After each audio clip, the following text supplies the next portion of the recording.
بنی اسرائیل جب فرعون کے جبر، اس کے تسلط کی غلامی کے اندر جکڑی ہوئی تھی، اللہ تبارک و تعالی نے اس کو فرعونی غلامی سے آزاد کرنے کے بعد جناب حضرت موسیٰ کلیم اللہ علیہ السلام کی شریعت کے تابع رہنے کا حکم دیا۔ جب تک یہ قوم اللہ کے احکامات کے تابع تھی، جناب موسیٰ علیہ السلام کی شریعت کے تابع تھی، اس وقت تک بنی اسرائیل کا عروج بھی تھا،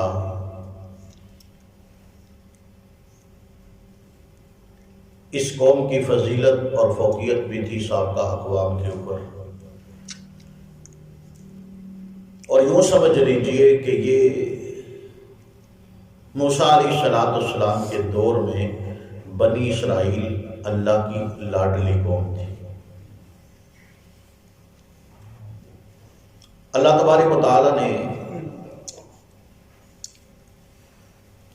اس لاڈ میں اس قوم کو اپنی نعمتوں کی اس قدر فراوانی عطا کر رکھی تھی کہ ایسی ایسی نعمتوں کا مالک اللہ پاک نے ان کو بنایا کہ آج کے اس جدید دور میں بھی انسان تصور نہیں کر سکتا ان نعمتوں کا۔ سورہ بقرہ میں اللہ پاک نے پہلے پارے تفصیلاً بنی اسرائیل کی اس فضیلت کا تذکرہ کرتے ہوئے اللہ پاک نے فرمایا، یا بنی اسرائیل اذکروا نعمتی التی انعمت علیکم وانی فضلتکم علی العالمین۔ بنی اسرائیل اولاد یعقوب، تم یاد کرو اس وقت کو میں نے تمہارے اوپر اپنی نعمتوں کی برکھا نازل کی اور تمہیں تمام جہانوں پہ فضیلت عطا فرمائی۔ اب یہ بات صرف سنی سنائی بات نہیں ہے یا کہنے سننے تک یہ بات محدود نہیں ہے، بلکہ اللہ تبارک و تعالی نے اپنی چیدہ چیدہ نعمتوں کو گنواتے ہوئے بنی اسرائیل کو یہ میسج اور پیغام دیا کہ اللہ نے تمہیں کتنے لاڈ سے پالا ہے، کتنے پیار سے اللہ نے تم کو رکھا ہے۔ اس دنیا میں اللہ پاک نے تمہیں کیا کچھ نہیں دیا، جب تم غلام تھے اور ظلم کی چکی میں پس رہے تھے، اس وقت اللہ پاک نے تمہیں فرعون کی غلامی سے آزادی دی اور فرمایا وَإِذْ نَجَّيْنَاكُمْ مِنْ آلِ فِرْعَوْنَ۔ اللہ تبارک و تعالیٰ کا یہ بڑا احسان تمہارے اوپر کہ تمہیں غلامی کی زندگی سے نکال کے ایک الگ ریاست کا مالک بنا دیا۔ یہ اللہ پاک کا احسان ہے۔ فرمایا وَإِذْ فَرَقْنَا بِكُمُ الْبَحْرَ، کہ جب تم فرعون کے چنگل سے آزاد ہو کے جب مصر کو چھوڑ کے تم ہجرت کے سفر پہ رواں دواں تھے، اب جب فرعون کو پتہ چلا، اس کی فوجیں بمائے فرعون تمہارے تعاقب میں نکلی، تو آگے دریا کی موجیں ہیں، پیچھے فرعون کی فوجیں ہیں، تو تم نے اس وقت کہا تھا انا لمدرکون، لو آج ہم پکڑے گئے، فرعون ہم سے بدلہ لے گا، ہمیں سولی پہ چڑھا دے گا، ہمیں لٹکا دے گا، قید میں بند کر دے گا، آج تو ہماری جان کی سلامتی مشکل ہے۔ اس وقت بھی ہم نے تمہیں، اس مشکل وقت میں ہم نے موسیٰ کو کہا تھا علیہ السلام کہ اپنی لاٹھی کو پانی کے اوپر مار۔ جب اس نے لاٹھی کو پانی کے اوپر مارا تو اللہ نے چلتے پانی کے اندر تمہارے لیے گزرنے کے واسطے 12 راستے بنا دیے۔ کتنا بڑا احسان ہے۔ فرمایا کہ یہ بھی اللہ پاک کا احسان ہے کہ وَإِذْ وَعَدْنَا مُوسَىٰ 40 لَيْلَةً، کہ موسیٰ علیہ السلام کو اللہ پاک نے 40 راتوں کا وعدہ دیا کہ آؤ کوئے طور پہ 40 دن کا چلہ کاٹو تو میں تمہیں شریعت عطا کروں گا، جو اللہ پاک نے تورات کی صورت میں جناب موسیٰ علیہ السلام کو عطا کیا، صاحب شریعت بنا دیا۔ اور یہ بھی اللہ پاک کا ان کے اوپر احسان تھا، فرمایا وَإِذْ آتَيْنَا مُوسَى الْكِتَابَ، جب ہم نے موسیٰ علیہ السلام کو کتاب دی، اب کتاب کے اندر ان کے لیے ہدایت کا سارا سامان موجود تھا، صراط مستقیم پہ چلنے کے تمام گر اور تمام راز اس کے اندر موجود تھے، فلاح اور کامیاب ہونے والے لوگوں کی تمام تر صفات اور علامات اس کتاب کے اندر موجود تھی۔ اللہ کا احسان، فرمایا وَظَلَّلْنَا عَلَيْكُمُ الْغَمَامَ، اللہ فرماتے ہیں کتنا بڑا احسان کیا کہ تمہیں گرمی تک نہیں لگنے دی، جب بھی تمہیں ضرورت محسوس ہوئی ہم نے تمہارے اوپر ایک بادل کا سائبان تان دیا اور تمہیں ہر قسم کی مشقت اور مشکل سے بچا کے اللہ پاک نے فرمایا وَأَنزَلْنَا عَلَيْكُمُ الْمَنَّ وَالسَّلْوَىٰ، ہم نے تمہیں بغیر مشقت اور بغیر محنت کے پکا پکایا کھانا من اور سلوہ کی صورت میں آسمانوں سے تمہارے لیے نازل کر دیا۔ اس کو نعمت میری نعمت کو یاد کرو، یہ اللہ نے ویسے نہیں کہا، اللہ نے احسانات کی برکھا بارش میں اللہ نے نازل کر دیا، رحمتوں کے دروازے کھول دیے۔ اور جب پانی کی طلب ہوئی اللہ پاک نے فرمایا کہ جب موسیٰ علیہ السلام کی قوم کو بنی اسرائیل کو پانی کی طلب ہوئی تو موسیٰ علیہ السلام کے پاس آئے تو موسیٰ علیہ السلام نے اپنا دست سوال اللہ کے سامنے دراز کیا، فرمایا وَإِذِ اسْتَسْقَىٰ مُوسَىٰ لِقَوْمِهِ، جب موسیٰ علیہ السلام نے اپنی قوم کے لیے پانی مانگا تو اللہ پاک نے فرمایا موسیٰ تیرے پاؤں کے اندر جو پتھر پڑا ہے اس کے اوپر لاٹھی مار۔ جناب موسیٰ نے پتھر کے اوپر لاٹھی ماری، فرمایا فَانبَجَسَتْ مِنْ حُسْنَتَ عَشْرَةَ عَيْنًا، اللہ پاک نے اس ٹھوس خول نما بند پتھر میں سے اللہ پاک نے موسیٰ علیہ السلام کی قوم کے لیے 12 چشمے جاری فرمائے۔ یہ کم احسان ہے۔ فرمایا کہ جب تم نے جناب موسیٰ علیہ السلام سے ایک مطالبہ کیا من اور سلوہ کھانے کے بعد، موسیٰ علیہ السلام کے پاس یہی بنی اسرائیل قوم آئی اور کہا وَإِذْ قُلْتُمْ يَا مُوسَىٰ لَن نَّصْبِرَ عَلَىٰ طَعَامٍ وَاحِدٍ فَادْعُ لَنَا مما تنبت الارض من بقلها وقثائها وفومها وعدسها وبصلها قال اتستبدلون الذي هو ادنى بالذي هو خير، تم نے کہا مان سلوہ کھا کے ہم اک گئے تھک گئے، ہم بار بار یہی کھانا نہیں کھا سکتے، ہمارے لیے زمین سے پیدا ہونے والی سبزیاں، دالیں اور اس قسم کے اناج ہونے چاہیے، ہم یہ من سلوہ کھا کے ایک کھانے پہ ہم کیسے صبر کریں؟ تو پھر اللہ پاک نے ان کی مرضی کے مطابق ان کو دیا، یہ ان کی ڈیمانڈیں تھی، یہ ان کی مرضی تھی۔ اور یہاں تک جب یہ لاڈلی قوم اپنی باتیں منواتے یہاں تک آگے کہ انہوں نے ایک ایسا مطالبہ کر دیا کہ جو اللہ پاک جس مطالبے کی وجہ سے ناراض، کیونکہ قانون کو بدلنے والا انہوں نے مطالبہ کیا تھا۔ قانون قدرت کیا ہے؟ دنیا میں کوئی آنکھ اللہ کو نہیں دیکھ سکتی، لیکن انہوں نے کیا مطالبہ کیا؟ انہوں نے جناب موسیٰ علیہ السلام کے پاس آ کے کہنے لگے وَإِذْ قُلْتُمْ يَا مُوسَىٰ لَن نُّؤْمِنَ لَكَ حَتَّىٰ نَرَى اللَّهَ جَهْرَةً، کہنے لگے موسیٰ اب ہم تمہارے ساتھ اسی صورت میں ایمان رکھیں گے جب تک ہم اپنے اللہ کو نہیں دیکھ لیتے، لَن نُّؤْمِنَ لَكَ، ہم تیرے ساتھ ایمان نہیں لائیں گے۔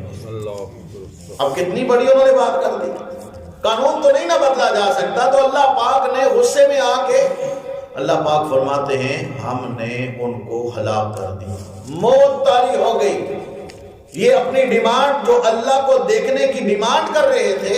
اللہ پاک نے فرمایا ہم نے تم کو مار دیا، ثم بعثناکم، پھر ہمیں تم پہ ترس آ گئے، چونکہ لاڈلے تھے، اللہ فرماتے ہیں پھر ہم نے مارنے کے بعد تمہیں دوبارہ زندہ کر دیا۔ اب یہ تمام تر جو دورانیہ ہے یہ بنی اسرائیل کے اوپر صرف اس بات کو واضح کرتا ہے کہ بنی اسرائیل حقیقتاً اللہ کی لاڈلی قوم تھی، لیکن جب اس کے بگاڑ کا دورانیہ شروع ہوا تو قرآن مجید نے ان لفظوں میں اس کی بگاڑ کا جو المیہ سنایا ہے، فرمایا کہ 2 مرتبہ اللہ پاک نے اس قوم کو بگاڑ کی جو قبل از وقت پیشین کو اللہ پاک نے فرمائی تھی وہ جوں کی توں اللہ پاک نے پوری کی۔ ایک جناب موسیٰ علیہ السلام کی دنیا سے جانے کے بعد جب اس قوم کے اندر حد درجے کا بگاڑ پیدا ہوا، یہ کل کے درس کے اندر یہ بات گزر چکی ہے کہ اپنی ہی بد اعمالیوں کی وجہ سے اللہ پاک نے اس قوم کو مغلوب کر دیا۔ غالب قوم تھی، آزاد ریاست تھی، لیکن اللہ پاک نے اس قوم کو مغلوب کیا، اور پھر سالہ سال کی غلامی کے بعد اللہ پاک نے پھر اس قوم کو غلبہ عطا کیا، اور پھر یہ قوم آزاد ہوئی۔ لیکن وہ وقت گزرتا گیا، ایک دور گزرا، پھر دوسرا دور، دوسرا زوال کا جو دور تھا، جس کی طرف قرآن مجید نے سورہ بنی اسرائیل میں اشارہ کیا ابتدائی آیات میں، کہ اللہ پاک نے دوسری مرتبہ ان کو آزمائش کے اندر، امتحان کے اندر مبتلا کرنا ہے ان کی اپنی بدعمالیوں کی وجہ سے، کیونکہ پھر انہوں نے حد درمی کا اظہار کیا، حد سے تجاوز کی، تو اللہ پاک نے پھر عیسیٰ علیہ السلام کے دور کے بعد، مفسرین کہتے ہیں 70 سال عیسیٰ علیہ السلام کے بعد پھر ان کے اوپر ایسا دور آیا کہ یہ اپنے چہرے بھی کسی کو دکھانے کے قابل نہ رہے۔ اللہ پاک نے پھر ان کو زوال کی دلدل کے اندر دسا کے رکھ دیا۔ انہی چیزوں کا، انہی باتوں کا اللہ پاک نے اشارتاً یہاں پہ اس صورت کے اندر ذکر کیا ہے، سورہ بنی اسرائیل۔ اللہ پاک فرماتے ہیں ان احسنتم لانفسکم۔ اب اللہ نے پھر ان کو جوڑا کہ چنگے کام کرو گے تو تہاڈا فائدہ ہے، اگر ماڑے کام کرو گے تو ساڈے نہ کوئی نقصان ہے، نقصان تمہارا اپنا ہی ہونا ہے۔ اب بھی سمجھ جاؤ تو موقع ہے، لیکن یہ قوم کھا کے جناب پھولی ہوئی تھی، احسان فراموش قوم تھی، تو اللہ تبارک و تعالیٰ نے ان کی احسان فراموشی کی وجہ سے ان کو دوبارہ ذلت کے اندر، کس قدر ذلت کے اندر دھکیلا۔ اللہ فرماتے ہیں پھر اللہ نے ان کو سمجھایا، جس طرح ایک باپ نا بیٹے کو وارننگ دیتا ہے، سمجھاتا ہے، کوئی غلطی کر لے انہوں دو تپے مارتا ہے، نال کان کھچدا ہے تے نال انہوں تنبیہ کرتا ہے، سمجھاتا ہے کہ پترا اے کام غلط ہے، باز آ جا، نہیں تے میں تیرا وہ حال کراں گا کہ جیڑا تینوں سمجھ لگ جائے گی۔ اللہ پاک نے فرمایا اب بھی باز آ جاؤ تو ٹھیک ہے، وگرنہ وہ حال کروں گا کہ تمہیں پتہ چل جائے گا، نانی یاد آ جانی۔ پھر اللہ پاک نے وہی کیا، ان کا حال جو کیا، فرمایا وَإِنْ أَسَأْتُمْ فَلَهَا، اگر تم نے برائی کی، برا کام کیا تو فَلَهَا، اس برے کا زوال تمہارے اوپر ہے، یہ تمہارے اپنے اعمال کی بدعمالیوں کا نتیجہ ہے۔ یاد رکھیے اللہ ظالم نہیں ہے، خود اللہ فرماتے ہیں یا عبادی انی حرمت الظلم علی نفسی وجعلتہ بینکم محرما فلا تظالموا۔ اللہ فرماتے ہیں، حدیث قدسی ہے کہ لوگوں میں نے اپنے آپ کے اوپر ظلم حرام کر دیا اور تمہارے درمیان بھی ظلم حرام ہے، فلا تظالموا، تم ایک دوسرے کے اوپر ظلم مت کیا کرو۔ یہ اللہ نے حرام کر دیا ظلم، اب حرام چیز اللہ کیسے اپنائے؟ تو فرمایا فَإِذَا جَاءَ وَعْدُ الْآخِرَةِ، جب دوسرا وعدہ آ جائے گا، فرمایا لِيَسُوءُ وُجُوهَكُمْ، تمہارے چہرے وہ برجھا جائیں گے اللہ کے عذاب کے سامنے یا اس کی گرفت کے سامنے۔ تمہاری کیا اوقات ہے، چاہے جتنا مرضی تم مالدار ہو، سرمایہ دار ہو، آل اولاد والے ہو، لیکن جب اللہ کا انتقام اور اس کی گرفت آتی ہے تو انسان مرجھا جاتا ہے، انسان بے بس اور نڈھال ہو جاتا ہے۔ فرمایا وَلْيَدْخُلُوا الْمَسْجِدَ كَمَا دَخَلُوهُ أَوَّلَ مَرَّةٍ، تم مسجد کا رخ کرو جس طرح تم نے پہلی مرتبہ مسجد کا رخ کیا تھا۔ یہ میسج اور پیغام ہے، جب بھی کوئی مشکل وقت آئے تو اللہ کے گھر امن والے مرکز ہوا کرتے ہیں تو اللہ کے گھروں کا رخ کرنا چاہیے، اللہ سے گڑ گڑا کے معافی مانگنی چاہیے اور آؤ بکا کر کے اپنے اللہ کو راضی کرنا چاہیے۔ یہ میسج اور پیغام ہم تک بھی ہے اور قیامت تک آنے والے لوگوں کے لیے ہے۔ اللہ فرماتا ہے لِيَتَبِّرُوا مَا عَلَوْا تَدْبِيرًا، اللہ تبارک تعالیٰ فرماتے ہیں اگر تم واپس پلٹ کے آ جاؤ گے تو اللہ تبارک تعالیٰ تمہیں تباہی سے بچا لے گا۔ اگر تم نے واپسی کا راستہ اپنے لیے بند کر دیا تو یاد رکھنا پھر اللہ کے ہاں تمہارے لیے کچھ نہیں، پھر سوائے تباہی کے، سوائے ذلت کے، سوائے زوال کے تمہارے نصیبے میں کچھ نہیں ہو سکتا۔ اللہ فرماتے ہیں اگر تم واپس آ جاؤ گے عَسَىٰ رَبُّكُمْ أَن يَرْحَمَكُمْ، قریب ہے کہ تمہارا رب تمہارے اوپر پھر ترس کھا لے، پھر اللہ تم کو معاف کر دے، تمہارے اوپر اپنی رحمت نازل کرے۔ فرمایا وَإِنْ عُدْتُمْ عُدْنَا، اگر تم واپس پھر اسی نافرمانی، حکم عدولی اور اسی گناہ کے اوپر تم واپس لوٹ گئے جس کی وجہ سے تمہاری پہلے گرفت ہوئی ہے، تمہاری پہلے پکڑ ہوئی ہے، فرمایا اگر تم پہلے والے کام کرو گے تو عدنا، تو ہم بھی پہلے والا ہی تمہارے ساتھ رویہ اختیار کریں گے، عروج سے زوال کی دلدل میں دھکیل دیں گے۔ اللہ فرماتے ہیں وَجَعَلْنَا جَهَنَّمَ لِلْكَافِرِينَ حَصِيرًا، ہم نے جہنم کو کافروں کے لیے گھیرا بنا دیا ہے، کافروں کو گھیر گھیر کے جہنم جو ہے وہ اپنا لقمہ بنائے گی، اور دنیا میں جو ذلت ہے پھر آخرت میں جہنم کا عذاب ہے۔ اللہ سے دعا ہے اللہ ہمیں صحیح معنوں میں قرآن پڑھ کے سن کے سنا کے سمجھ کے اللہ اپنی اپنی اصلاح کی توفیق نصیب فرمائے۔ وآخر دعوانا